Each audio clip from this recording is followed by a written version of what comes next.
ചിലപ്പോൾ ചിലയിടത്ത് എല്ലാം ഉടഞ്ഞു വീഴും, ചിലപ്പോൾ അതങ്ങനെ വരും, ചിലപ്പോൾ പരിക്കില്ലാതെ പോകും.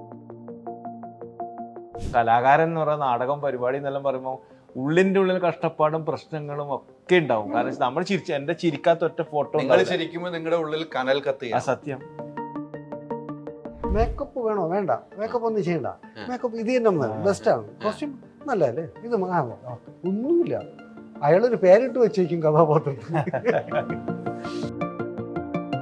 അത് ഒരു അഭിമാനം പോലെ പൈസ ഒന്നും കിട്ടലൊന്നും ഉണ്ടാവില്ല. ഭയങ്കര ബുദ്ധിമുട്ടായിരിക്കും. പലപ്പം റെയിൽവേ സ്റ്റേഷനിൽ സ്ഥിരം കിടക്കുന്ന റെയിൽവേ സ്റ്റേഷൻ, ഷൊർണൂർ റെയിൽവേ സ്റ്റേഷനിലൊക്കെ സ്ഥിരം കിടക്കുന്ന നമ്മുടെ ഏരിയ ഉണ്ട്. ഈ ഓട്ടോറിക്ഷയിൽ കയറ്റിട്ട് ഓടിച്ചു ഞാനൊക്കെ ഓട്ടോറിക്ഷ അറിയില്ല. എങ്ങനെ പോയിന്ന് അറിയാം. ഞാൻ ഇന്ദ്രസേട്ടൻ എന്ന് പറഞ്ഞ താരമൂല്യ മനുഷ്യൻ. മൊബൈല് തോണ്ടലും ഇല്ല. ഇപ്പം മൊബൈൽ ഒന്ന് മാറിയല്ലോ ചേട്ടാ. ഇപ്പം ഭയങ്കര സെറ്റപ്പായി. വലിയൊരു അപകടം പറ്റിയാണ്. തെറിച്ച് വീണ് സ്പൈനൽ കോഡ് ഓപ്പറേഷൻ ചെയ്തതാണ്. നമ്മളെങ്ങനെയൊക്കെ മാറ്റി വെച്ച് പറ്റിച്ചിട്ടുള്ളതുകൊണ്ട് ഒരു സത്യം പറഞ്ഞോട്ടെ. കടന്നു കഴിഞ്ഞാല് കലാകാരന്റെ ഒരു അവസ്ഥ ഭയങ്കര. കാഴ്ചക്ക് എല്ലാവർക്കും ഭയങ്കര ഇഷ്ടമാണ്. അല്ലെങ്കിൽ സെൽഫി എടുക്കും, ഫോട്ടോ എടുക്കും, സംഭവം അടിപൊളി ആഘോഷം. കടന്നു കഴിഞ്ഞാൽ തീർന്നാണ്.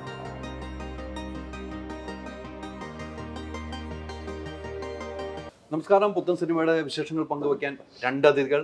ആ രണ്ടുപേരും ഏറ്റവും പ്രിയപ്പെട്ടവർ തന്നെയാണ്. രണ്ടുപേർക്കും സ്വാഗതം. ഇന്ദ്രൻസേട്ടാ, മറ്റൊരു സിനിമ അല്ലേ, കുണ്ടല പുരാണം. പേര് തന്നെ കൗതുകമാണല്ലോ അല്ലേ? എന്താണ് ഈ പുരാണം? കുണ്ടലത്തിനെ സംബന്ധിച്ചുള്ളൊരു പുരാണം തന്നെയാണ്. എനിക്ക് തോന്നുന്നു ഞാൻ ഈ കുറച്ച് കാര്യങ്ങൾ മനസ്സിലായപ്പോൾ നമ്മൾ ഈ വേനൽ സമയത്ത് വെള്ളം പറ്റുന്ന ആ വെള്ളത്തിന് വേണ്ടിയുള്ള ഒരു ഗ്രാമത്തിലെ കഥയാണെന്നാണ്. ഒരു ഗ്രാമത്തിലുള്ള ഒരു കഥ അല്ലേ? അതൊരു കാസർഗോഡ് സ്ലാങ്ങിലാണ് പിടിച്ചിരിക്കുന്നത് അല്ലേ? ഈ കാസർഗോഡ് സ്ലാങ്ങിൽ കുറേ സിനിമകൾ ഈ ഇടയ്ക്ക് ഇറങ്ങുന്നുണ്ട്. ആ ഒരു സ്ലാങ് പിടിക്കാൻ ഇന്ദ്രൻസേട്ടൻ എങ്ങനെയാണ്? അല്ല, ഞാൻ ശരിക്കും അവിടുത്തെ ഉള്ളൊരു ക്യാരക്ടറല്ല, വരുത്തന. അവിടെ ചെന്ന് ചേർന്ന ഒരാളാണ്. കാസർഗോഡ് ഇവിടെ ഇരിപ്പുണ്ടല്ലോ. അതുകൊണ്ട് എനിക്ക് പിന്നെ അങ്ങനെ പിടിക്കേണ്ടി വന്നു. ഈ കഥ കേട്ട് കഴിഞ്ഞപ്പോൾ എന്താണ് തോന്നിയത് ഇന്ദ്രൻസേട്ടൻ? ഇത്തരം ഒരു സബ്ജക്റ്റ് ഒരു പ്രദേശത്തൊക്കെ, ഉൾപ്രദേശത്തെ ഗ്രാമങ്ങളിലൊക്കെ സംഭവിക്കാവുന്ന അത്രയും ജെന്യുവനായിട്ട് തോന്നിയൊരു വിഷയമാണ്. സംഭവിക്കുന്നുണ്ടല്ലോ അല്ലേ? അതുപോലെ തോന്നും. അങ്ങനെ തന്നെ ആയിരുന്നു. നമ്മൾ അവിടെ ജീവിക്കുകയാണ് അല്ലെ? ഒരു അഭിനയത്തിനപ്പുറം നമ്മൾ ജീവിക്കുകയാണ്. അനുഭവങ്ങളാണല്ലോ അവിടെ പങ്കുവയ്ക്കുന്നത് അല്ലേ? ഇത്തരം ഒത്തിരി സബ്ജക്ട് എനിക്ക് തോന്നുന്നു ഇന്ദ്രൻസേട്ടൻ ഒത്തിരി സിനിമകൾ ചെയ്ത് വരുന്ന ഒരാളാണ്. പല എക്സ്പീരിയൻസും ഉണ്ട്. ഇത്തരം ഒരു സബ്ജക്റ്റ് കേട്ട് കഴിയുമ്പോൾ നമ്മൾ ഈ ഗ്രാമ പശ്ചാത്തലത്തിൽ ഒരു സിനിമ അവിടെ തന്നെ ചിത്രീകരണം പുരോഗമിച്ച് കുറേ ആർട്ടിസ്റ്റുകളുമായിട്ട് മുന്നോട്ട് പോകുമ്പോൾ ഇന്ദ്രൻസേട്ടൻ്റെ മനസ്സിൽ ഓടിയെത്തിയ ഒരു കൗതുകകരമായ ഒരു ചിന്താഗതി ഉണ്ടല്ലോ. പല ലൊക്കേഷനിൽ പോയിട്ടുണ്ട്, പക്ഷെ ഇവിടെ എത്തുമ്പോൾ ഒരു ലൊക്കേഷനിൽ എത്തിക്കുമ്പോൾ മറ്റൊരു ചിന്താഗതി വരും. അങ്ങനെ ഓടിയെത്തിയ ഒരു ഓർമ്മ എന്തായിരിക്കും? ഇവരുടെ ഈ ഒരു കുടുംബശ്രീ പ്രവർത്തകരെ പോലെ കുറേ പേരുണ്ട്. അവരൊക്കെ ഞാൻ വിചാരിച്ചു അങ്ങനെയുള്ളവരെ കൊണ്ടുവന്ന് അഭിനയിപ്പിക്കുകയാണെന്നാണ് വിചാരിച്ചോ. കുറേ കഴിഞ്ഞു പലരും പരിചയപ്പെടുകയും അവരൊക്കെ അവിടെ ഉള്ളവരാണ്. ആദ്യം ഒന്നും അടുക്കാതെ ആദ്യമൊക്കെ അന്ന് നിന്നിട്ട് പിന്നെ ഫോട്ടോ എടുക്കാൻ വന്നപ്പോൾ അവരൊക്കെ വേറെ വലിയ പൊസിഷനിലേക്കുള്ള ജുവലറി ഉടമയും പ്രിൻസിപ്പളും അധ്യാപകയും അങ്ങനെയൊക്കെ ഉള്ള ആൾക്കാരാണ്. കുടുംബശ്രീ പ്രവർത്തനമൊക്കെ ആയിട്ട് അവരൊക്കെ അത്ര നീറ്റായിട്ട് കാര്യമായിട്ട് ഇവരൊക്കെ ചെയ്തു പോകുന്നുള്ളൂ. അപ്പോൾ എനിക്ക് തോന്നുന്നു ഡയറക്ടറൊക്കെ കൂട്ടുകാരും ഒക്കെയാണ്. അങ്ങനെ ഒരു കണക്ഷൻ ഉണ്ടാവും. പിന്നെ അന്നൂര് ബാബുവിൻ്റെ പോലത്തെ നാടക പ്രവർത്തകരും നടന്മാരും അങ്ങനെ ഒരു വലിയ കൂട്ടുണ്ട്. ഉണ്ണിയുടെയൊക്കെ കൂട്ടുകാർ തന്നെയാണ്. അതെനിക്ക് പിന്നെ ഓരോരുത്തരെയും ഒന്ന് വിഷയം എഴുത കൈയെടുക്കുമ്പോൾ ഒന്ന് പേടിക്കണം, ഇവരാരും അറിയില്ലല്ലോ. നമ്മള് സാധാരണ ആൾക്കാർ ആണെന്ന് പറഞ്ഞത് അവരൊക്കെ വലിയ വലിയ മലയാളിമാരൊക്കെയാണ് വന്നുകൊണ്ടിരിക്കുന്നത്, വലിയ പൊസിഷൻ ഉള്ളത്. പക്ഷെ അവരുടെ അപ്പൊ അതിനകത്തുള്ള വ്യത്യാസമുണ്ട്. അവർ അഭിനയിക്കാൻ ആഗ്രഹവും അഭിനയിക്കാൻ കഴിവുള്ളവരെ ആയിരിക്കുമല്ലോ സെലക്ട് ചെയ്തിരിക്കുന്നത്. അത് ഇൻട്രസ്റ്റ് കണ്ടപ്പോൾ മനസ്സിലായിട്ടുണ്ട്. പിന്നെ അത്രയോ അതിൽ ഇത് അഭിനയിക്കേണ്ടതല്ല, അത് അതിൻ്റെ ഒരു ഇടപെടലാണെന്നൊക്കെ അത്രത്തോളം സിനിമയെക്കുറിച്ച് ധാരണയുള്ളത് കൊണ്ടാണ്. അവർ നാടകമൊക്കെ കണ്ട് അവർ നമ്മൾ ആദ്യം കാണാത്ത ഇപ്പോഴും വലിയ തുകയ്ക്കൊക്കെ ടിക്കറ്റ് വെച്ച് നാടകം കളിക്കുന്നുണ്ട് അവിടെയൊക്കെ. ആ ഏരിയയിലൊക്കെ ഇപ്പോഴും നാടകത്തിന് അത്രയോ വലിയ ടിക്കറ്റൊക്കെ വെച്ചാൽ നാടകം കളിക്കാറ്. അപ്പോൾ അതിന് തന്നെ ടിക്കറ്റ് കിട്ടില്ല, എനിക്കിതില്ല, എനിക്കൊന്നും വെച്ചേക്ക് എന്നൊക്കെ അവർ തമ്മിൽ ബാബുവിൻ്റെ അടുത്തൊക്കെ പറഞ്ഞേക്കാം. അടുത്ത കളിക്ക് കേട്ട എന്നെ എന്നുവെച്ചാൽ അത്രയും ഫുള്ളാണ്. അപ്പോൾ അത്ര നാടകത്തെ സ്നേഹിക്കുന്നവരാണ്. ഈ പറഞ്ഞാൽ ഇപ്പം അവർ സംസാരിക്കുന്ന രീതി ഇന്ദ്രൻസേട്ടൻ പെട്ടെന്ന് ക്യാച്ച് ചെയ്യാൻ പറ്റുന്നുണ്ടായിരുന്നു. അത് നമുക്ക് കൂട്ടുകാർ ഒരുപാട് നേരത്തെ ഉണ്ടായിരുന്നു. സംസാരിക്കുമോ ഇന്ദ്രൻസേട്ടൻ? അങ്ങനെ വേണ്ടി വരുന്നെങ്കിൽ ശ്രദ്ധിച്ച് ചെയ്യുന്നത് മാത്രം. ശ്രദ്ധിച്ചോളേ. ഇത് നമ്മള് കുറെ ആയി ഇങ്ങനെ സംസാരിക്കണം ആഗ്രഹിക്കണം എന്നൊക്കെ ഉണ്ടല്ലേ. യാദൃശ്യമായിട്ട് വന്നതാണ് സിനിമയിലേക്ക്. അങ്ങനെ ഈ ഒരു പടത്തില് ഒരു മോളൂസ് പറഞ്ഞ കഥാപാത്രമാണ്. ഇന്നൽ ചേട്ടന്റെ കൂടെ തന്നെയാണ്, ഒരു ഓട്ടോറിക്ഷക്കാരനായിട്ട്. അപ്പൊ നമ്മളെ ഇപ്പം ആടെയിടയിലൊക്കെ വേഷം ചെയ്തിട്ടുണ്ടെങ്കിലും അങ്ങനെ മുഴുന്നുള്ള വേഷം കുറച്ച് കുറവാണ് ചെയ്തത്. അപ്പോൾ ഇതിന് ത്രൂട്ടായിട്ട് വേഷം ചെയ്യാൻ പറ്റിയിട്ടുണ്ട്. പിന്നെ നമ്മളെ നാട്ടിൽ തന്നെയാണ് ഷൂട്ട്. നമ്മുടെ വീടും നമ്മളൊരു 10-20 മിനിറ്റ് ദൂരെ ഇല്ലും. പിന്നെ അടുത്ത നമ്മുടെ നാട്ടിൽ ഇപ്പോഴത്തെ പ്രത്യേകത വെച്ചാൽ ഒരു കിണറിലെ വീട് ഇപ്പോൾ ഉണ്ട്. അവിടെ നിന്ന് കിണറില്ലെങ്കിലും ഒരു ദിക്കിൽ കിണർ, അവിടെ തന്നെ വെള്ളം കോരാൻ വരുന്ന സംഭവം ഇപ്പോൾ ഉണ്ട്. ഇപ്പോൾ കുറച്ച് കുറഞ്ഞാണെങ്കിലും ഒരു 5-10 കൊല്ലം മുമ്പ് എല്ലാം ഇപ്പം നമ്മളെല്ലാം അങ്ങനെയാണ് ഉണ്ടായത്. അപ്പോൾ അതിൻ്റെ പ്രത്യേകത വെച്ചാൽ ആ ഭാഗത്തെല്ലാം വരുമല്ലോ. അപ്പം അങ്ങോട്ടും ഇവിടെ കൂട്ടായ്മ എപ്പോഴും ഉണ്ടായിക്കൊണ്ടിരിക്കും. നമ്മൾ ഈ വീട്ടിലൊരു സാധനം കുറവുണ്ടെങ്കിൽ എന്തെങ്കിലും ഒരു അരിയോ അല്ല എന്തെങ്കിലും പഞ്ചസാരോ എന്തെങ്കിലും കുറവുണ്ടെങ്കിൽ അപ്പുറം പോണിച്ചും ഇത് അപ്പുറം കൊടുക്കുന്ന സംഭവം ഇപ്പവും നിലനിൽക്കുന്നില്ല. കയ്യാല മാത്രമല്ല, നാട് ഇപ്പവും ഉണ്ട് നമ്മുടെ നാട്ടില്. കയ്യാല മണ്ണിന്റെ ചെറുതിട്ടിട്ട് സീമൊക്കെ നിലം കുഴിച്ചിടുന്ന സംഭവം ഇപ്പവും നമ്മുടെ നാട്ടില് ഇഷ്ടം പോലെ ഉണ്ട്. കാസർഗോഡ് ഏരിയ അങ്ങനെയാണ് ഇപ്പവും വന്നത്. അപ്പോൾ നന്മയും സ്നേഹവും ഉണ്ട്. ഉറവ് പറ്റാത്ത കിണറാണ്. അപ്പം ആടെ നന്മയിലൊരു വേണോട്ടനും ആ ചുറ്റുപറ്റിലെ കുറേ ആൾക്കാരും ഒരു സ്നേഹമില്ല ബന്ധങ്ങളും. പിന്നെ കുടുംബശ്രീ പെണ്ണുങ്ങളെ ഒരുപാട് അഭിനയിച്ചിട്ടുണ്ട്. അല്ലെ പുതിയ ആൾക്കാരാണ് കൂടുതലും അഭിനയിച്ചതൊക്കെ. അപ്പോൾ അഭിനയിക്കേണ്ടി വന്നിട്ട് എല്ലാവരും അവർ ചെയ്യുന്ന പരിപാടി തന്നെ ആണ് അടുത്തത്. ഈ നന്മ പറ്റാത്ത വേണു, അതെ, അത് ആ സിനിമ പോലെയല്ല, ജീവിതത്തിൽ അങ്ങനെ തന്നെയാണ് സത്യം. അതെ അതെ, കൂടെ അഭിനയിക്കാൻ കുറേ ചെയ്തിട്ടുണ്ട്. അപ്പൊ വേണു ചെയ്തിട്ടുണ്ടല്ലോ. വേണുട്ടന്റെ ഇപ്പൊ അടുത്ത പടത്തിലും ഇറങ്ങാവുന്ന പടത്തിലും കനകരാജ്യത്തിലും കൂടെ ഉണ്ട്, അഭിനയിച്ചിട്ടുണ്ട്. അല്ല ഇതിനു മുമ്പേയും 3-4 പടത്തിലൊക്കെ ചെയ്തിട്ടുണ്ട്. അപ്പം ഇന്ദ്രൻ ചേട്ടനും നമ്മൾ വലിയ എന്താ ഏതോ കാലം മുതൽ കാണുന്ന നമ്മുടെ സിനിമയില് നമ്മളിപ്പോൾ അടുത്ത കാലത്ത് വന്നല്ലേ. ഇന്ദ്രൻ ചേട്ടൻ 10-30 വർഷം മുമ്പ് നമ്മൾ പടത്തിൽ കണ്ടിട്ട് അത്ഭുതപ്പെട്ടിട്ടുണ്ട്. തമാശയാണ് തമാശ. ഇപ്പൊ പിന്നെ ഇപ്പൊ സീരിയസ് ആയിട്ട് ചെയ്യുന്നുണ്ട്. എല്ലാം നമ്മൾ ഏകദേശം എല്ലാ പടവും കണ്ടിട്ടുണ്ടാകും. തോന്നുന്നു കാണാത്ത പടം കുറവാണ്. ഇപ്പോഴാണ് കുറച്ച് പടം കാണാത്തെങ്കിലും പണ്ടെല്ലാ പടവും കാണുന്ന ആൾക്കാരല്ലേ നമ്മളെല്ലാം. കൂടുതലും തിയേറ്റർ മാത്രമല്ല, ഓൺലൈൻ മാത്രമല്ല ഓൺലൈനും കാര്യങ്ങളും കാണാൻ നോക്കുക ശ്രമിക്കുന്നത്. എന്തായാലും നല്ല സിനിമയുടെ ഭാഗമാകുന്നു തീർച്ചയായും അല്ലെ. അതിന്റെ ഒരു സന്തോഷം മുഖത്തുണ്ട്. വലിയ സന്തോഷമാണ്. നല്ല പടത്തിന്റെ ഭാഗമാകുക എന്ന് പറയുന്നത് വലിയ സന്തോഷമാണ്. മാത്രല്ല ഞാൻ നിങ്ങളെ ഇങ്ങനെ കാണാൻ വേണ്ടി വിചാരിക്കുക. അപ്പൊ നിങ്ങളെ കൂടെ നമുക്ക് എനക്കൊരു പ്രൊമോഷൻ കിട്ടിയ പോലെയാണ് ഇന്റർവ്യൂ. ഞാൻ കുറെ ഇന്റർവ്യൂ ചെയ്ത് ഞാൻ വിചാരിക്കുന്നത് നിങ്ങളെ കണ്ട് നിങ്ങളോടൊപ്പം സംസാരിക്കണം. ഞാൻ ചിലപ്പോൾ അങ്ങനെ ഉണ്ടല്ലോ, ചില നിമിത്തങ്ങൾ ഉണ്ടാവില്ലേ. അതായിരിക്കും ഈ ദിവസവും. പിന്നെ ഇന്ദ്രസേട്ടനൊപ്പം ഇങ്ങനെ ഒരു ഇന്റർവ്യൂവിൽ പങ്കെടുക്കുക എന്ന് പറയുന്നത് നിങ്ങൾ അങ്ങനെ ഇരുന്നിട്ടില്ല, അഭിനയിച്ചു പോയിട്ട് ഒരിക്കലും ഇരിക്കാൻ പറ്റിയിട്ട. അഭിനയിക്കാൻ പറ്റിയിട്ടുണ്ടെങ്കിലും അതും ഒരു എൻ്റെ ഒരു യാത്രയിലെ എൻ്റെ ഊർജ്ജവും എൻ്റെ പ്രൊമോഷനും ആയിരിക്കാം. തീർച്ചയായിട്ടും. ഇന്ദ്രസേട്ടാ, ഈ ഉണ്ണിയെ സംബന്ധിച്ച് നമുക്ക് അറിയാവുന്നതല്ലേ, എത്രയോ നമുക്ക് മിനി സ്ക്രീനിൽ കണ്ട് നമ്മൾ കയ്യടി വാങ്ങുന്ന ആളാണ്. നിങ്ങൾ നമ്മൾ കുറെ സിനിമകൾ ഒരുമിച്ച് അഭിനയിച്ചിട്ടുണ്ട്. ഈ ഒരു യാത്രയിൽ എപ്പോഴും കൂടെ കൂട്ടാവുന്ന സുഹൃത്തുക്കൾ വളരെ ചുരുക്കമായിരിക്കും എല്ലാവർക്കും അല്ലേ. എല്ലാവർക്കും അങ്ങനെ ആയിരിക്കും. അങ്ങനെ ഒരു സുഹൃത്ത് വലത്ത് നിങ്ങൾ കുറേ സിനിമകൾ അഭിനയിച്ചു. ഇപ്പൊ പറഞ്ഞൊരു വാക്കാണ്, ഇങ്ങനെ ഒന്ന് ഒരുമിച്ചിരുന്ന് ഇന്റർവ്യൂ നടത്താൻ ഇന്ന് വേറെ സിനിമയിൽ ഒരുമിച്ചിരിക്കാൻ പറ്റിയിട്ടില്ല, അഭിനയിച്ചു പോകുന്നു.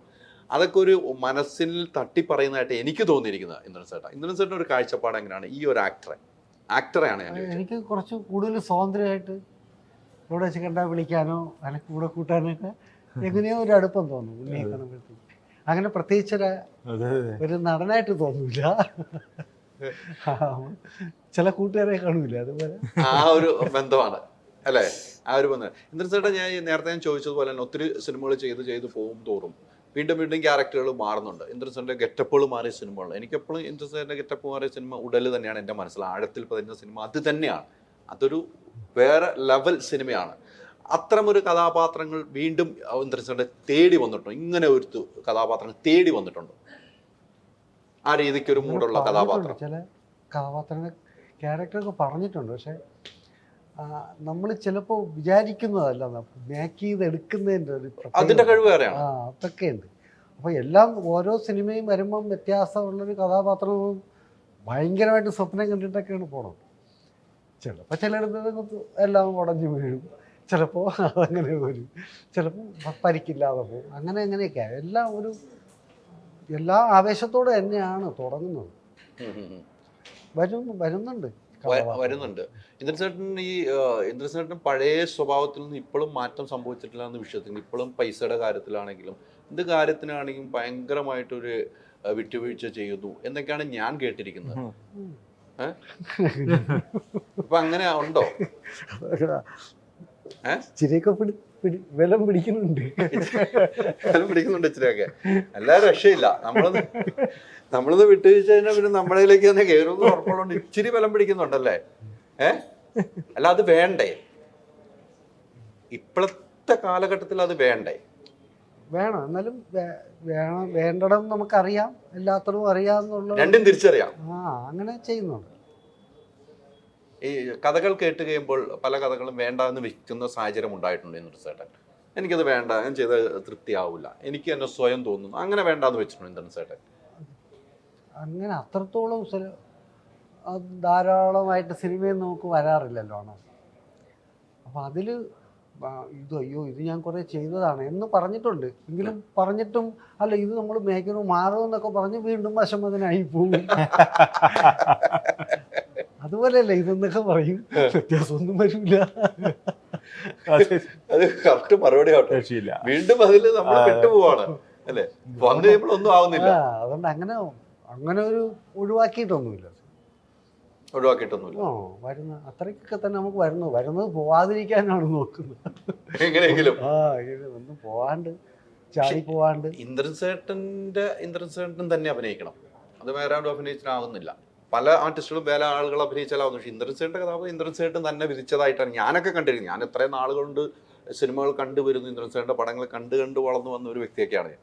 അന്ന് തൊട്ട് ഇന്ദ്രൻസേട്ടൻ നേരിട്ടും കണ്ടുപരിചയമുണ്ട്. അപ്പം ആ ഒരു കഥാപാത്രം ഇന്ദ്രൻസേട്ടൻ വെച്ചാണ് ഇന്ദ്രൻസേട്ടൻ തന്നെയാണ് ആ കഥാപാത്രം. അതിനകത്ത് മാറ്റമൊന്നുമില്ല. അവിടെയൊക്കെ ഈ നേരത്തെ പറഞ്ഞ പോലെ ചിലത് നമ്മളെ പറഞ്ഞ് ഫലിപ്പിക്കും, നമ്മളെ ഫലിപ്പിക്കുമ്പോൾ നമ്മൾക്ക് വീണ് പോവും. വന്നു കഴിയുമ്പോഴാണോ അയ്യോ ഒരു വീഴ്ചയായി ഇപ്പോൾ വന്നു പോകുമ്പോൾ അല്ലേ?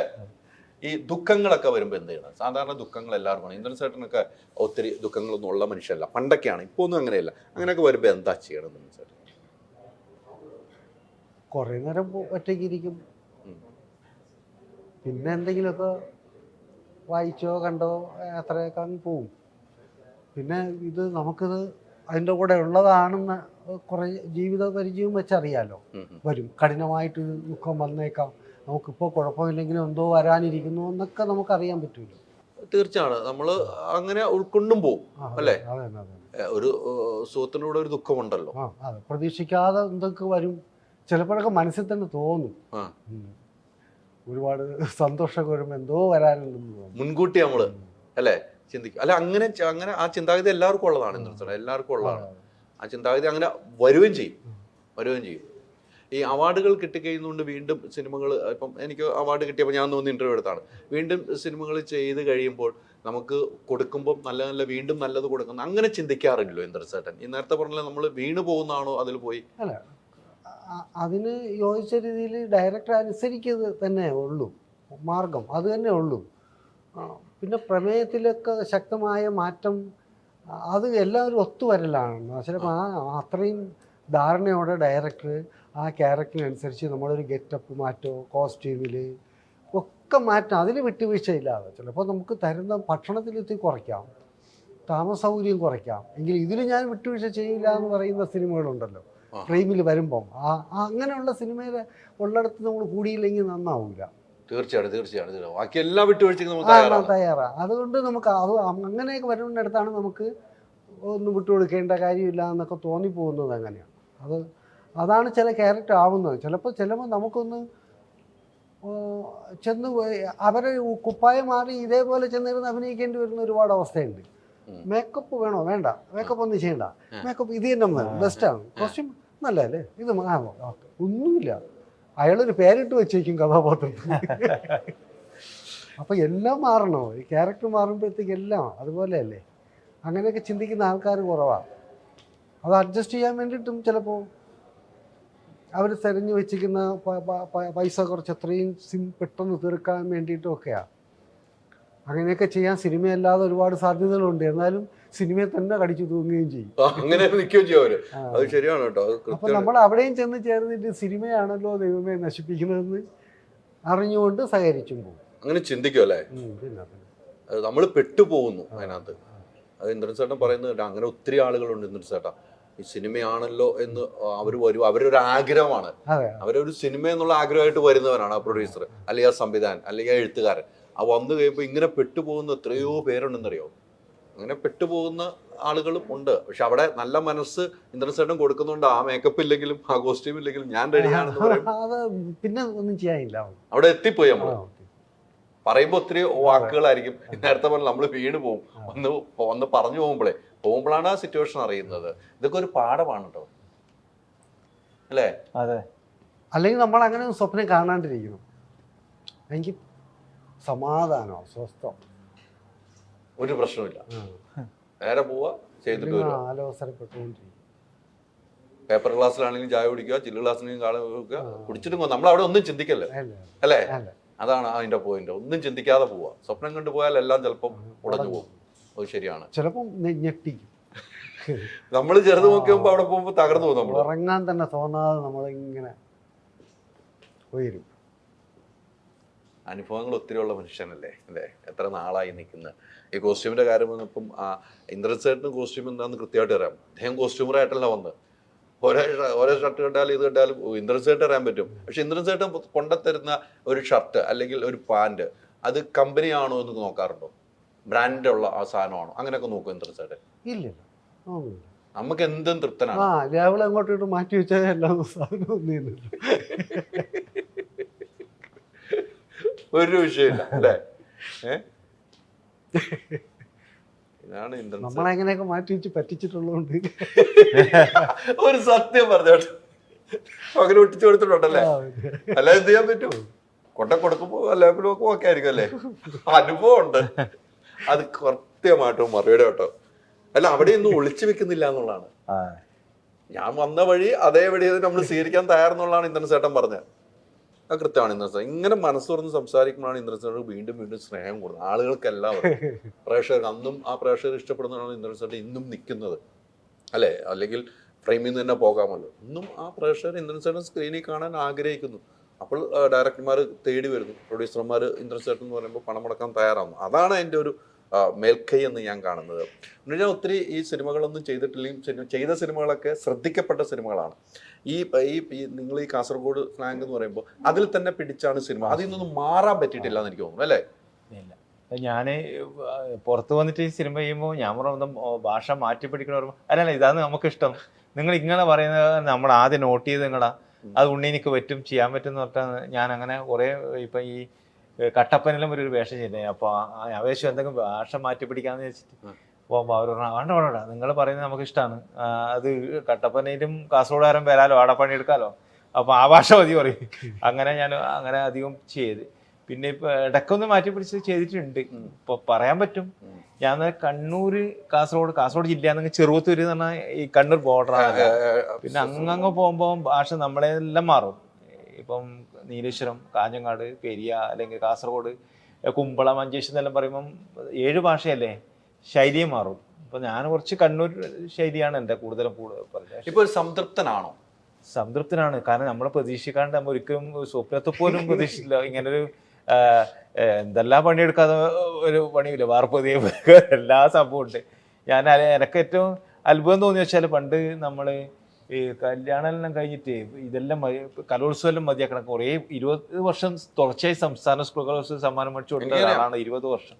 പക്ഷെ അത് ഗിന്നസിനായി. കാരണം ഇടയ്ക്ക് ചിലപ്പോൾ ഇല്ലാണ്ടൊക്കെ അയ്യോ അതെനിക്ക് കിട്ടിയിട്ട് അത് സബ്ബന്ന് പോയി അല്ല ജെല്ലി ഞാൻ പിടിക്കും. അത് കാരണം വേറെ എങ്കിലും ജെല്ലിൽ പോയിട്ട് പിടിച്ചിട്ട് അത് മേടിക്കും. അത് ഒരു അഭിമാനം പോലെ പൈസ ഒന്നും കിട്ടലൊന്നും ഉണ്ടാവില്ല. ഭയങ്കര ബുദ്ധിമുട്ടായിരിക്കും. പലപ്പം റെയിൽവേ സ്റ്റേഷനിൽ സ്ഥിരം കിടക്കുന്ന റെയിൽവേ സ്റ്റേഷൻ, ഷൊർണൂർ റെയിൽവേ സ്റ്റേഷനിലൊക്കെ സ്ഥിരം കിടക്കുന്ന നമ്മുടെ ഏരിയ ഉണ്ട്. അപ്പുറം നായലും ഉണ്ടാവും. എന്നാലാണ് കിടക്കാൻ പൈസ അങ്ങനെ ഉണ്ടാവില്ല. ചെറിയ പൈസ സ്കൂളിൽ നിന്ന് തരുകയും ചെയ്തു. പക്ഷെ ഞാൻ അങ്ങനത്തെ എല്ലാം മതിയാക്കി. പിന്നെ എൻ്റെ ഭാര്യേൻ്റെ 10-20 സ്വർണം കട്ടുകൊണ്ടുപോയി ഒരു കള്ളൻ ഒരു ദിവസം. അപ്പോൾ ഇനി വീട്ടിൽ നിന്ന് പറഞ്ഞു ഇനി പരിപാടി വേണ്ട, കല്യാണം കഴിച്ച് ഒരു കൊല്ലം കഴിഞ്ഞു 20 പോകാൻ ഓളെ മൊത്തം സാധനം ഇനി ഇത് വീട്ടിൽ നിന്ന് പറഞ്ഞു. ഓളെ വീട്ടിലും പ്രശ്നമായി, വേണ്ട കലോ പരിപാടിയൊന്നും വേണ്ട മതിയാക്കി പറഞ്ഞു. അപ്പോൾ ഞാൻ മതിയാക്കാൻ പാസ്പോർട്ടാക്കി വെച്ചു. ഗൾഫിലേറ്റം പോയിട്ട് എന്തെങ്കിലും പണിയെടുക്കാലപ്പാ. അങ്ങനെ ഇനി നാടകവും പരിപാടിയൊന്നും വേണ്ടാന്ന് പറഞ്ഞിട്ട് അങ്ങനെ പാസ്പോർട്ടാക്കി വെച്ചു. പുതിയ പാസ്പോർട്ടല്ലേ എല്ലാം ആക്കി വെച്ച്. അതിന് ഇവിടെ ആരും കൊണ്ടുപോകാൻ വേണ്ടിയിട്ട് ആരും വേണ്ട, എന്തെങ്കിലും വേണ്ട. അങ്ങനെ അത് പിന്നെ വീണ്ടും ഞാൻ കലോത്സവം പെയിൻറ്റിങ് സംഭവം പോയി. അങ്ങനെ ഇപ്പോൾ 3 രാജ്യങ്ങളിലേക്ക് പോകാൻ പറ്റി. കുവൈത്ത്, ദുബായ് അല്ലെങ്കിൽ ഷാർജ മറ്റങ്ങനെ പല.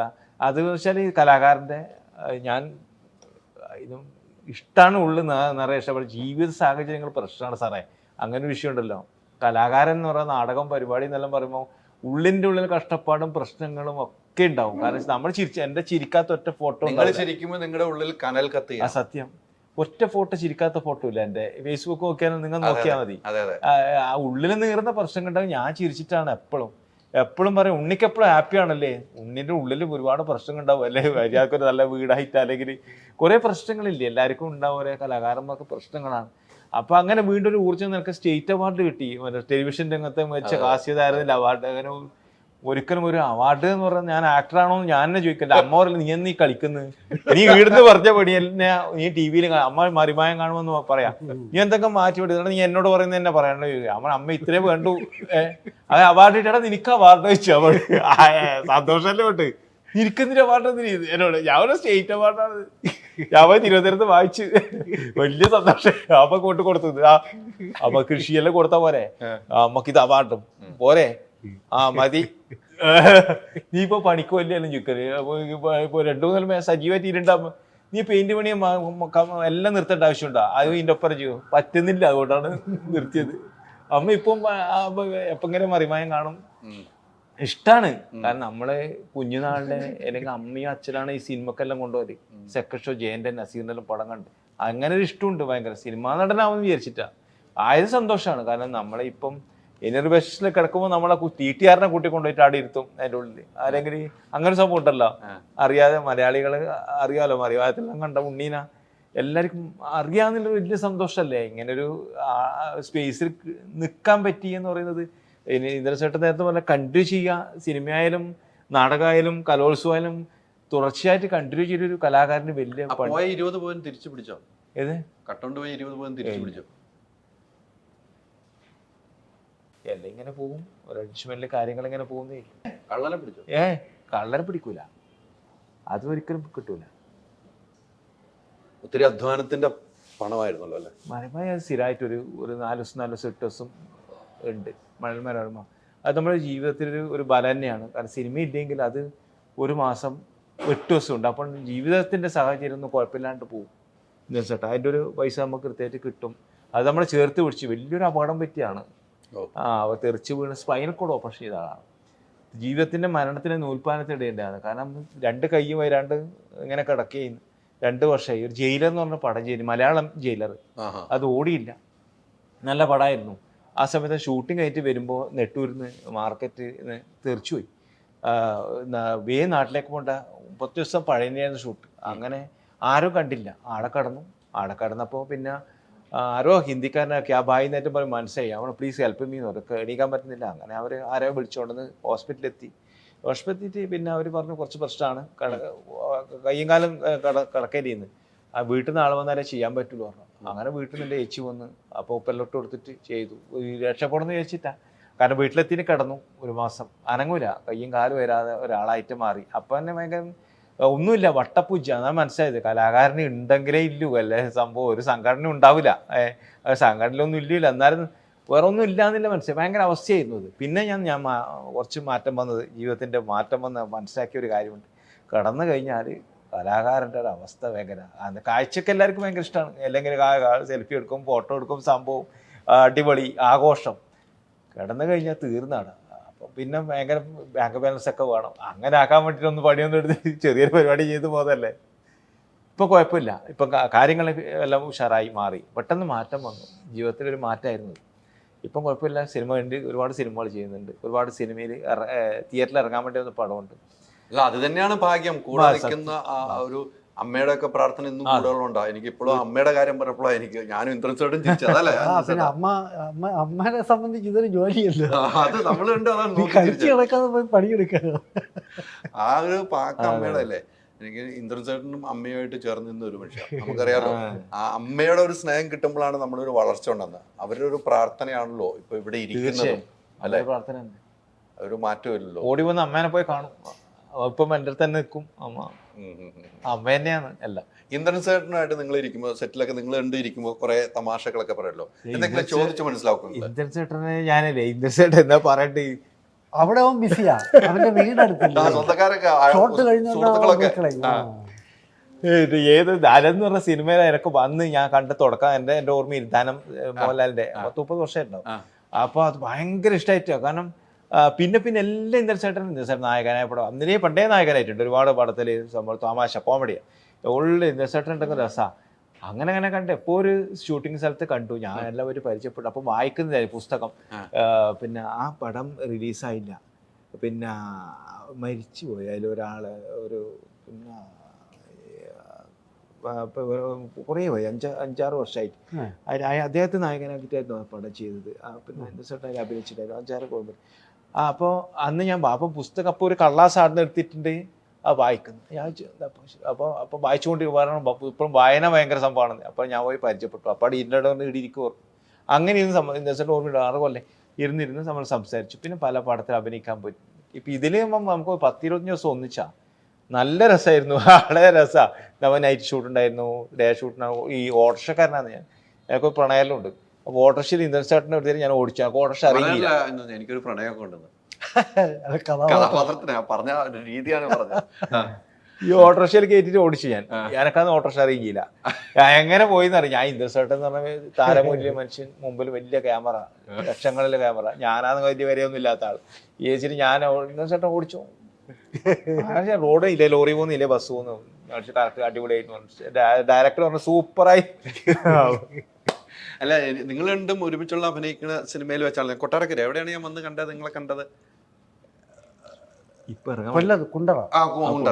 അന്ന് കനകരാജ് ഇറങ്ങാൻ പോകുന്ന സിനിമ ഞാൻ അവിടെ വന്നിട്ടുണ്ടായിരുന്നു ഞാൻ വന്നായിരുന്നു അന്ന് ലൊക്കേഷനിൽ വന്നാണല്ലോ അന്ന് ഉണ്ണിയുണ്ട് രണ്ടുപേരും ഉണ്ടായിരുന്നല്ലോ അതല്ല പിന്നെ ഇറങ്ങാൻ പോകുന്ന സിനിമ അപ്പൊ സിനിമകൾ ഇങ്ങനെ വന്നുകൊണ്ടിരിക്കണം അതെ ഇന്ദ്രൻ സാറിന്റെ കൂടെ എപ്പോഴും കൈപിടിച്ചിരുന്നു തീർച്ചയായും സ്നേഹമുള്ള മനുഷ്യനെ സപ്പോർട്ട് ചെയ്യും എല്ലാ രീതിയിലും ആ കാര്യങ്ങളെല്ലാം പറഞ്ഞുതരും മനസ്സിലാക്കി തരും നമുക്ക് അങ്ങനെ ചില കാര്യങ്ങൾ ഭയങ്കര സൈലന്റ് ആയിട്ട് പറഞ്ഞുതരും നമുക്ക് ഭയങ്കര ഒരു പിടുത്താണ് സംഭവം നമ്മളെന്ന് വെച്ചാൽ രസമല്ലേ ഉണ്ണി എത്ര പറഞ്ഞ അതെ അതാണ് ഒരു കണക്ക് അല്ല ഇന്ദ്രൻ സാറിന് ഇതെല്ലാം അനുഭവിച്ചു വന്നൊരു വ്യക്തിയാണ് തീർച്ചയായും അറിയാം എന്റെ ബുദ്ധിമുട്ടുകൾ അല്ല ഇന്ദ്രൻ ചേട്ടാ എല്ലാം അനുഭവിച്ചു വന്നൊരു വ്യക്തിയാണ് ഈ ഇവിടെ ഇരിക്കുന്നത് ഇന്നും ഇന്ദ്രൻ ചേട്ടൻ ഈ നിങ്ങൾക്കൊക്കെ ലൊക്കേഷനിൽ ഏറ്റവും ആളുമായിട്ട് സംസാരിക്കും ഇന്ദ്രൻ ചേട്ടൻ ഉണ്ടാവുള്ളൂ എന്നെ ഒരു ക്യാരവാനിലേക്കും പോകില്ല എന്ത് ചൂടാണെങ്കിലും ഒന്ന് ഡ്രസ്സ് മാറാൻ പോവല്ലാതെ ക്യാരവാനിലേക്ക് പോകില്ലല്ലോ ഇല്ല ആ പരിപാടി ആടെ ഇല്ല വേണ്ട പറഞ്ഞു ആടെ സന്തോഷ് ഡയറക്ടർ എങ്ങനെ ആലോചിച്ചു അപ്പം പറഞ്ഞില്ല ആദ്യമൊക്കെ ആടെ ഒരു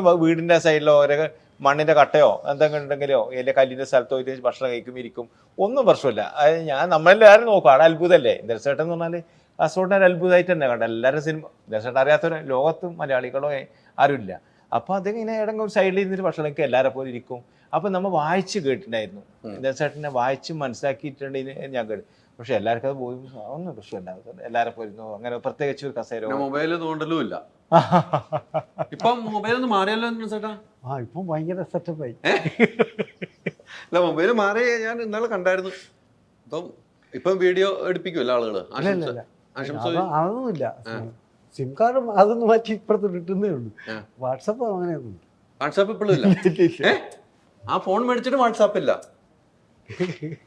എന്താണ് ഇത് തന്നെ ആവശ്യത്തിന് വിളിക്കുന്ന ഫോൺ എടുക്കാൻ പറ്റുന്നില്ല അതിനപ്പുറത്തേക്ക് ഒന്നിനും പോണ്ടെന്ന് വിചാരിച്ചിട്ട് ഫോൺ ചെയ്യാനല്ലാതെ അത് ഉപയോഗിക്കണ്ടെന്ന് വിചാരിച്ചു ഇതിലും ഈ വലിയ ഫോണിലും വാട്സാപ്പ് എടുത്തിട്ടില്ല മടിയാണോ കുറെ കൂടുതൽ നമ്പർ സേവ് ചെയ്യാൻ പറ്റും മറ്റേ ഇത്തിരിയല്ലേ ഉള്ളൂ അത് ഇത്തിരിയുള്ള ഫോണിൽ ഇത്തിരി നമ്പറിലേ ഉള്ളൂ ഇതിൽ കുറെ നമ്പർ സേവ് ചെയ്യും വാട്സാപ്പ് വേണ്ടാന്ന് തന്നെ തീരുമാനിച്ചു വാട്സാപ്പ് ഇല്ല ഫേസ്ബുക്ക് ഇല്ല ഫേസ്ബുക്ക് മോൻ നോക്കുന്നുണ്ടെന്നോ അല്ലേ മോനല്ല നോക്കുന്നത് വാട്സാപ്പിലൊന്നും മെസ്സേജ് ഇന്ദ്രൻ ചേട്ടൻ അയക്കാനേ പറ്റില്ല നമ്മള് മോനെ അയച്ചു കൊടുക്കണേ എന്തെങ്കിലും കാര്യം ഉണ്ടെങ്കിൽ ചെറിയ ഫോൺ തന്നെ വിളിക്കും ഇപ്പം ഫോൺ നിർബന്ധമായിട്ട് വൈഫ് മേടിച്ചു കൊടുത്തു നിർബന്ധമായിട്ട് മേടിച്ചു കൊടുത്തു എന്നോട് ഇന്നാളെ പറഞ്ഞ് നിർബന്ധമായിട്ട് മേടിച്ചു കൊടുത്തത് ഈ നമ്മളിപ്പോ ഈ പറഞ്ഞു വെച്ച ഈ സിനിമയുടെ ഒരു കഥ പറയുമ്പോൾ നമുക്കൊക്കെ അനുഭവിച്ചിട്ടുണ്ട് ഞാൻ അനുഭവിച്ചിട്ടുണ്ട് ഈ വെള്ളം കിട്ടാതെ ഒരു കിണറ്റിൽ നിന്നും വെള്ളം എടുക്കുന്ന ഒരു രീതി അനുഭവിച്ചിട്ടുണ്ട് അങ്ങനെ ഒത്തിരി കുടുംബങ്ങൾ ഇപ്പോഴും ഉണ്ട് ഒരു മോട്ടോർ വെച്ച് കൊടുക്കുന്ന നന്മയുള്ള ഒരു കിണറ്റിൽ നിന്ന് തന്നെ എത്രയോ മോട്ടോറുകൾ വയ്ക്കുന്ന നന്മയുള്ള ആളുകളുണ്ട് ഇത്തരം സബ്ജക്റ്റ് ചെയ്യുമ്പോൾ ഇത് പ്രേക്ഷകർ കണ്ടിട്ടുണ്ട് ഇങ്ങനെ ഒരു പരിചയമുണ്ടല്ലോ ഇങ്ങനെ ഒരു ജീവിത പരിചയമുണ്ടല്ലോ അപ്പോൾ അത് ഉൾക്കൊള്ളും ഒരു ഫാമിലിക്ക് ഉൾക്കൊള്ളാൻ കഴിയുന്ന ഒരു സബ്ജക്റ്റാണെന്ന് ഇൻട്രസ്റ്റ് തോന്നിയിട്ടില്ല ഇതിൽ ഈ കഥ കേട്ട് കഴിഞ്ഞപ്പോൾ ഇത് ചിലപ്പം നമ്മുടെ സിറ്റിയിലൊക്കെ താമസിക്കുന്ന കുട്ടികൾക്ക് അതിശയമായിരിക്കും ഇങ്ങനെയാണോ വെള്ളം എന്നുള്ളത് കാരണം എല്ലാവരും മോട്ടർ തന്നെ വെച്ചിട്ടില്ല അതും വലിയ ബാധ്യതയാണെന്നുള്ളത് കൊണ്ടാണ് എല്ലാവരും വന്ന് കോരുവാണ് കോരി ചുവന്ന് കൊണ്ടുപോകണം. അപ്പം ഇങ്ങനെ ഉള്ളൂ.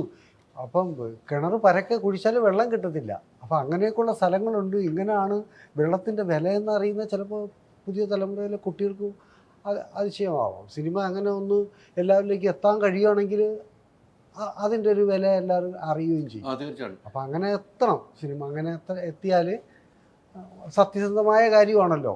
അതെ അതെ, അതാണ് ഞാൻ അങ്ങനെ അവർക്കൊരു ചോദിച്ചത്. കടങ്കഥ പോലെ തോന്നും കുട്ടികൾ. അതെ അതെ, നമ്മളിത് കണ്ടിട്ടുണ്ട്, കേട്ടിട്ടുണ്ട്, വായിച്ചിട്ടുണ്ട്, അനുഭവിച്ചുള്ളവരുണ്ട്, ഇപ്പോഴും അനുഭവിക്കുന്നു. ഇപ്പോഴും അനുഭവിക്കും. അപ്പം ഇത് സത്യസന്ധമായ സാധനമാണ്. ഇത് കണ്ട് മനസ്സിലാക്കാൻ പ്രേക്ഷകർ എത്തിയാൽ മതി തിയേറ്ററിലേക്ക്. ചെറിയ സിനിമയാണ് നമ്മുടെ. ചെറിയ സിനിമ എന്ന് പറയുമ്പോഴും നമ്മളെ വലിയ സിനിമയാണ്. വലിയ വിഷയം തന്നെയാണ് പറയുന്നത്. അതെ, വലിയ വിഷയമാണ് പറയുന്നത്, സംസാരിക്കേണ്ട വിഷയമാണ് പറയുന്നത്. ഇപ്പൊ സിനിമകളിലെ വിജയ കാലഘട്ടമാണ്. അതാണ് ഈ സിനിമ ഇപ്പൊ ഇറങ്ങുന്ന സമയം വിജയിച്ച സിനിമ. നമ്മുടെയും പ്രതിഷേധം. അതെ, മുഖംമൂടിയൊന്നുമില്ല, അതുകൊണ്ട് അവർ സ്വീകരിക്കും. പച്ചയായ മനുഷ്യർ പച്ചയായ രീതിക്ക് അഭിനയിച്ച് പച്ചയായ കഥ പറഞ്ഞിരിക്കുന്ന സിനിമയാണ്. അതുമാണ് എനിക്ക് പറയാൻ. അങ്ങനത്തെ ഒരു സിനിമയാണ്. ഇതെല്ലാം എനിക്ക് പോസ്റ്ററിൽ കാണുമ്പോൾ എല്ലാം ഒരു സാധാ ആളുകൾ അല്ലേ. നമ്മുടെ ഇന്ദ്രൻസിന്റെ വൈഫായിട്ട് രമ്യ ഉണ്ടെങ്കിലും സാധാ രമ്യാണ്. മറ്റ് കഥാപാത്രങ്ങളൊക്കെ ആരെയാണ് ഇന്ദ്രൻസ് ചേട്ടാ? ബാബു അന്നൂരുണ്ട്, പിന്നെ നമ്മുടെ ഇയാള് രമ്യ ഉണ്ടല്ലോ. രമ്യ, അങ്ങനെ ഒക്കെ കിടിലം നാടകക്കാരും അല്ലാത്തവരും ആരാധിക്കുന്നവരും ഒക്കെ തന്നെ ഉണ്ട്. ഈ ഡയറക്ടർ ഇതിനു മുമ്പ് സന്തോഷ് കീഴാറ്റൂരിനെ വെച്ചപ്പോഴെടുത്ത് അവാർഡ് വാങ്ങിയ വ്യക്തിയാണ്. അപ്പൊ അദ്ദേഹത്തിന്റെ ഒരു വ്യൂ പോയിന്റ് ഈ സിനിമയ്ക്ക് എന്തായാലും വേറെ രീതിക്കായിരിക്കും ഞാൻ ചിന്തിക്കുന്നത്. സിനിമയെ കുറിച്ചും ശരിക്കും അതിന്റെ എന്താണ് ജനങ്ങളോട് പറയാനും ആൾക്കൊരുപാടുണ്ടാവും. കാഴ്ചപ്പാടിനനുസരിച്ച് ഉള്ള വ്യത്യാസങ്ങളായിരിക്കും. പ്രൊഡ്യൂസറും ഒക്കെ അതെ സിനിമ ആദ്യമായിട്ടാണെന്ന് തോന്നുന്നു ആളുടെ സിനിമ. പക്ഷേ വലിയ സിനിമാക്കാരുമായിട്ടൊക്കെ വലിയ ബന്ധമുള്ള നമ്മളെ നേരത്തെ AKG സിനിമയൊക്കെ ചെയ്ത ഒരു കൂട്ടുകെട്ടിലേക്കുള്ള പ്രൊഡ്യൂസറാണ്. അപ്പൊ ഇവരെല്ലാം ഒരുമിച്ച് അറിയാവുന്ന ആളാണ്. ഇപ്പൊ ഉണ്ണി കുറെ കാര്യങ്ങൾ പറഞ്ഞു ഇന്ദ്രസേട്ടാ. പുള്ളിയുടെ യാത്രയാണ് പറഞ്ഞല്ലേ, പുള്ളിയുടെ യാത്ര. ആ യാത്ര തുടർന്നുകൊണ്ടേയിരിക്കുകയാണ്. പക്ഷെ അവിടെയൊക്കെ ഒരു വീഴ്ച സംഭവിച്ചാൽ നമുക്ക് ഒരു കൈപിടിച്ച് ഉയർത്താൻ ആരെങ്കിലും ഉണ്ടാകുമെന്നുള്ള പ്രതീക്ഷ വെച്ച് തന്നെ മുന്നോട്ട് പോകണമെന്നാണോ ഒരു ഉപദേശം? അല്ല, ഒരിക്കലും പ്രതീക്ഷിക്കരുതെന്നാ. അതുകൊണ്ടാണ് പരാതി പറയേണ്ടി വരുന്നത്. ചിലർ എന്നെ തിരിഞ്ഞു നോക്കുന്നില്ല, എന്നെ അത് ചെയ്യുന്നില്ല, ഇത് ചെയ്യുന്നില്ല. അത് പാഴുവാക്കാം. അങ്ങനെയല്ല, അങ്ങനെ ആരും ഉണ്ടാവില്ല. ആർക്കും നേരമില്ല. എല്ലാവരും ഇങ്ങനെ ഓടുകയാണ്. മക്കൾക്ക് പോലും ചിലപ്പോൾ പറ്റത്തില്ല. അതുകൊണ്ടാണ് നമ്മൾ എത്രയോ കാണുന്നുണ്ട് മക്കളെയൊക്കെ പുറത്തയച്ചു വലിയ നിലയിലാണ്. എന്നിട്ടിവിടെ ഒന്ന് പിടിച്ചെഴുന്നേക്കാൻ ആരും കാണത്തില്ല. അത് പ്രവൃത്തിയുടെ ഫലം തന്നെയാണ്.